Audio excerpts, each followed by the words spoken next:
Buenas noches, mi nombre es Alejandra y somos estudiantes de Psicología de la Universidad de Ibero. En este video, que tiene intención netamente educativa, queremos hablar un poco acerca de las alteraciones de la conciencia y de la cognición. Pero para entrar en materia, primero definamos estos dos términos. La cognición son todos esos procesos mentales que nos permiten recibir, procesar y transformar la información de nuestro entorno, es decir, cómo vemos nosotros el mundo y a los que nos rodean. Y la conciencia es la habilidad que tenemos de entender nuestros propios estados mentales, es decir, que no solamente pensamos, sino que entendemos que pensamos. Ahora bien, ¿qué pasa con una persona que uno de estos dos procesos está alterados? Entonces, ¿cómo ven ellos el mundo? En este video les vamos a explicar un poco. Los dejo con mi compañera Ingrid. El inconsciente cognitivo se refiere a todos aquellos procesos mentales que influyen en nuestro pensamiento, sentimientos y comportamiento, sin que seamos conscientes de ellos. A diferencia del inconsciente freudiano, que se centra en deseos reprimidos y conflictos, el inconsciente cognitivo abarca una amplia gama de procesos automáticos, implícitos y no reflexivos que son esenciales para la función mental cotidiana. El subconsciente cognitivo es una región de nuestra mente en donde se ubica información sobre nosotros, como son recuerdos reprimidos, pensamientos dolorosos o negativos que condicionan también nuestra conducta. No aflora en la conciencia porque es inaccesible para el sujeto, para nuestra parte consciente. Y se presentan unas manifestaciones como por ejemplo los sueños, los actos fallidos, los lapsus, los chistes, la neurosis. Estos procesos incluyen el procesamiento automático, que son las habilidades bien aprendidas que se ejecutan sin esfuerzo consciente, como conducir, leer y utilizar palabras familiares. El priming, que es la activación de ciertas asociaciones en la memoria que influyen en respuestas posteriores sin conciencia de la influencia. Y el aprendizaje implícito, que es la adquisición de nuevas habilidades o conocimientos sin una intención consciente de aprender y sin ser capaces de explicar lo aprendido. También tenemos la memoria implícita, que es la influencia de experiencias pasadas en el comportamiento sin recuerdo consciente de esas experiencias. El procesamiento emocional no consciente, que son las reacciones emocionales que pueden ocurrir antes de la conciencia del estímulo que las provoca. Los sesgos cognitivos, que son patrones sistemáticos de desviación de la norma o la racionalidad en el juicio, que a menudo operan fuera de la conciencia. En resumen, el inconsciente cognitivo es un vasto sistema de procesamiento de información que trabaja en segundo plano, permitiéndonos interactuar con el mundo de manera eficiente y adaptativa sin tener que analizar conscientemente cada detalle. ¿Alguna vez has oído hablar de personas que ignoran parte de su entorno sin darse cuenta, incluso sin daño visual? Bueno, esto podría deberse a algo llamado negligencia atencional. La negligencia atencional, también conocida como negligencia espacial unilateral, es un trastorno neuropsicológico que impide a personas atender, responder o reconocer estímulos en un lado del espacio, normalmente el izquierdo, sin que exista una alteración sensorial. Según Allegri, la negligencia no es un trastorno sensorial, sino atencional, en lo que el paciente omite estímulos contralaterales a la lesión cerebral a pesar de tener inactivas las vías sensoriales.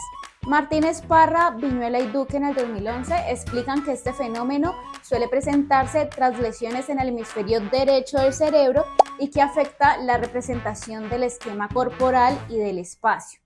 Ellos afirman que el paciente puede incluso no reconocer como suyas partes de su cuerpo situadas en el hemispacio contralateral a la lesión. Es decir, cuando se presenta esta lesión en el hemisferio derecho, ellos no van a reconocer el lado izquierdo. Ahora bien, hablemos de los tipos de negligencia atencional que hay. Según Allegri, Estos pueden clasificarse en 3: negligencia personal, negligencia peripersonal y negligencia extrapersonal. La personal es que la persona ignora su propio cuerpo, es decir, ellos ignoran este lado del cuerpo. La peripersonal es que afecta el espacio cercano, como al comer o al vestirse, o sea, ignoran esta parte cuando se viste. Y la extrapersonal se refiere al espacio lejano, es decir, no ver objetos al lado izquierdo al caminar. Además, Freud en el 2000 lo vincula con procesos inconscientes. Él plantea que gran parte de la actividad mental permanece fuera de la conciencia, regulando la atención de forma automática y selectiva. Esto nos sugiere que la negligencia no solo es un fallo en la atención, sino también en los mecanismos que operan más allá de la conciencia. En resumen, la negligencia atencional es un fenómeno muy complejo donde el cerebro ignora parte del mundo sin saber que lo está haciendo. Es una prueba de cuán misterioso y poderoso puede ser nuestro sistema atencional, incluso cuando falla. Hola, mi nombre es Marlene Martínez y continuamos con el aprendizaje inconsciente, también conocido como aprendizaje implícito. Este se refiere al proceso mediante el cual una persona adquiere habilidades y conocimientos sin ser consciente de ellos. Este tipo de aprendizaje se produce de forma automática y frecuentemente sin un proceso consciente de reflexión, permitiendo así que la información se asimile sin un esfuerzo consciente. Una de las características principales del aprendizaje inconsciente es la automatización. Es cuando las habilidades se automatizan con la repetición, como por ejemplo aprender a andar en bicicleta. Otra característica es que no requiere conciencia. La persona puede no ser consciente de lo que está aprendiendo. Y una última característica es aquella resistente a la interferencia, que se refiere a la capacidad de un aprendizaje o recuerdo para mantenerse intacto y no ser afectado por información o tareas adicionales. Ahora vamos a ver la evidencia a favor del aprendizaje inconsciente. El primer estudio con los niños.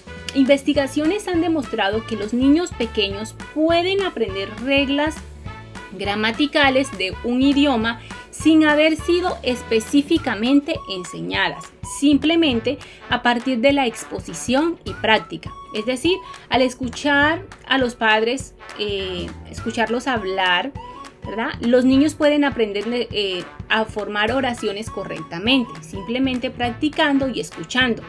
Esto resalta la habilidad natural de que los niños pueden aprender lenguajes de manera intuitiva. También encontramos las pruebas de memoria implícitas, como las tareas de completación de palabras, que nos muestran que las personas pueden recordar información que no pueden expresar, más bien conscientemente, lo que indica un aprendizaje a nivel inconsciente. Y una última es la adquisición de habilidades, que es la investigación sobre habilidades motoras, como tocar un instrumento o practicar un deporte, que nos muestra que las personas pueden mejorar sin ser conscientes de los detalles específicos que están aprendiendo. Esto ocurre a través de las prácticas deliberadas, donde la repetición conduce a la mejora sin un análisis consciente. En conclusión, el aprendizaje inconsciente es un área fascinante que revela cómo adquirimos conocimientos y habilidades de forma natural y automática. La evidencia que respalda esta modalidad de aprendizaje proviene de diversas disciplinas y metodologías, lo que subraya su relevancia en nuestra capacidad para aprender y adaptarnos a diferentes entornos. ¿Qué es la memoria inconsciente y qué evidencias hay a su favor? La memoria inconsciente o memoria implícita se refiere a la influencia de experiencias pasadas en el comportamiento, pensamiento o sentimiento, sin que haya un recuerdo consciente de esas experiencias. A diferencia de la memoria explícita o declarativa, que implica el recuerdo consciente de hechos y eventos, la memoria implícita se manifiesta a través de cambios en el rendimiento o respuesta. La evidencia a favor de la memoria inconsciente es extensa y proviene de diversas fuentes. como efectos de Braime. Como se mencionó anteriormente, la exposición previa a un estímulo puede facilitar o inhibir el procesamiento posterior de un estímulo relacionado, incluso si no se recuerda la exposición inicial. Esto demuestra que la información previa procesada influye en el comportamiento sin necesidad de recuerdo o conciencia. Evidencias científicas. Experimentos sobre percepción y memoria han demostrado que la información puede ser procesada y almacenada en el inconsciente, incluso si no somos conscientes de ella. Fromm 2000 habla de los paradigmas de la disociación.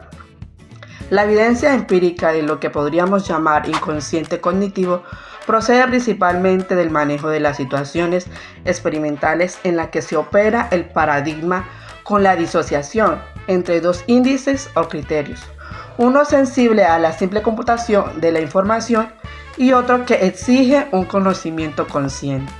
Bases neurofisiológicas. La memoria inconsciente se asocia con la actividad en áreas del cerebro como el hipocampo y la amígdala, que se están involucradas en la formación y el almacenamiento de recuerdos.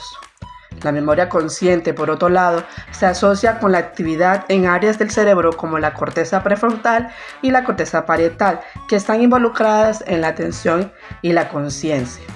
La existencia de la memoria inconsciente tiene implicaciones importantes para nuestra comprensión de la cognición y el comportamiento humano.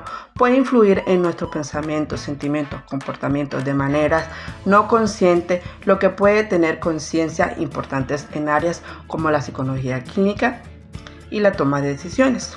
Estudios en pacientes con amnesia que tienen graves déficits en la memoria explícita a menudo muestran un rendimiento normal en tareas de memoria implícita como el priming o el aprendizaje de habilidades motoras. Esto sugiere que la memoria implícita y explícita depende de sistemas cerebrales diferentes en conjuntos. Estas evidencias demuestran que nuestras experiencias pasadas pueden influir en nuestros comportamientos de muchas maneras. Hola, mi nombre es Sara y les vengo a hablar sobre la disociación entre la atención visual selectiva y la atención visual dividida. ¿Qué significa esto? Que la atención visual selectiva implica la habilidad de enfocarse en un estímulo visual significativo, mientras se ignoran los estímulos que distraen. En contraste, la atención visual dividida se refiere a la capacidad de monitorear varios estímulos visuales al mismo tiempo o de llevar a cabo dos o más tareas visuales de manera simultánea. Un paciente que ha sufrido una lesión cerebral puede presentar un impacto considerable en una de estas modalidades de atención, mientras que la otra podría permanecer relativamente preservada. Por ejemplo, un paciente con daño en la corteza prefrontal podría tener problemas para filtrar información relevante y concentrarse en un único objeto o tarea visual, lo que indica un déficit en la atención selectiva. A pesar de esto, podría ser capaz de seguir múltiples objetos en movimiento sin dificultades. A esto le llamamos atención dividida. Alternativamente, otro paciente con una lesión diferente podría experimentar obstáculos para dividir su atención entre dos estímulos visuales, pero demostrar gran competencia al concentrarse en un solo estímulo en ausencia de distractores. Esta disociación sugiere que aunque la atención selectiva y la atención dividida están conectadas, pueden depender de diferentes circuitos neuronales y pueden ser afectadas selectivamente por distintos tipos de lesiones cerebrales. Estas disociaciones son fundamentales para profundizar en la comprensión de la estructura funcional del cerebro. En un síndrome neuropsicológico, la disociación de la percepción y la atención puede manifestarse como la incapacidad de integrar o coordinar estímulos sensoriales con la atención consciente, lo que lleva a una percepción distorsionada o fragmentada del entorno. Esto afecta la capacidad de focalizarse en ciertos estímulos mientras se ignoran otros, generando alteraciones en la percepción y el procesamiento de la información. Un ejemplo típico es en condicionamientos como el trastorno de déficit de atención o algunos trastornos psicóticos donde la atención se ve alterada, haciendo que la persona no pueda concentrarse en lo relevante y la percepción se fragmenta, interpretando el entorno de manera errónea o desorganizada. En estos casos puede haber hiperfocalización en detalles irrelevantes o, por el contrario, falta de atención hacia estímulos significativos. Además, existen trastornos como los trastornos de la percepción visual o auditiva, donde la persona puede tener alucinaciones o distorsiones sensoriales, generando una desconexión entre la percepción real del entorno y la atención enfocada en esas percepciones alteradas.